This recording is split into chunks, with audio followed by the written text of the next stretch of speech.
Daudi huyu aliyekuwa mwelekevu, Sauli anamtafuta kumuua, anamkuta pangoni. Daudi anamuona amelala anakoroma, anakata tu pindo. Anasema sipaswi kuwanyenyulia mikono wapako mafuta wa nani? Wa Bwana. Ni Daudi huyu mwanae Absalom anamkimbiza, lakini ni Daudi huyu anamtazama Betisheba akioga. Haya ni ndo mambo ya kidijitali haya, yalianza hapo.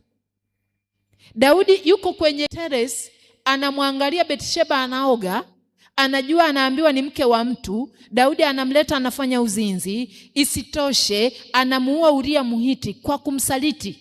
Anambebesha barua kwamba Yoabu, muweke mbele Uria Mhiti ukamuue.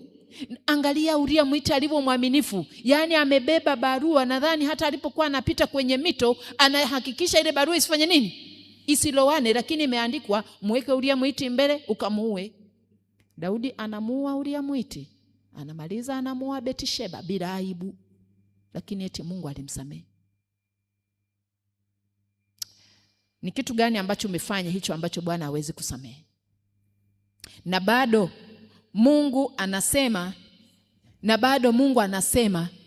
eti kuna rehema alikuwa anaziacha kwa wana wa Israeli kwa sababu ya mtu wake nani? Daudi, huyo mzinzi asiye na aibu.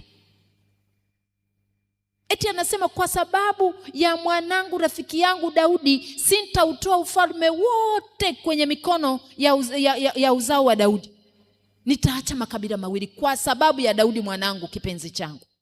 Yule mzinzi eti muuaji yule eti anasema ni rafiki wa nani? Wa Mungu. Wewe umetenda nini? Tuliona Suleimani akaoa mwanamke Misri kinyume na mapenzi ya Mungu, akaoa Wasidoni, akaoa makabila yote, wakaleta miungu ikazunguka yani tulivyo hapa nje hapa, kule nje kungekuwa na shrines, yani kungekuwa na vibanda vya miungu ya wake wa nani? Wa Suleimani. Lakini eti Mungu alimsamehe. Sisi tumetenda kitu gani hicho ambapo neema ya Mungu haiwezi kufanya kazi? Kwa hiyo vijana, tusikate tamaa.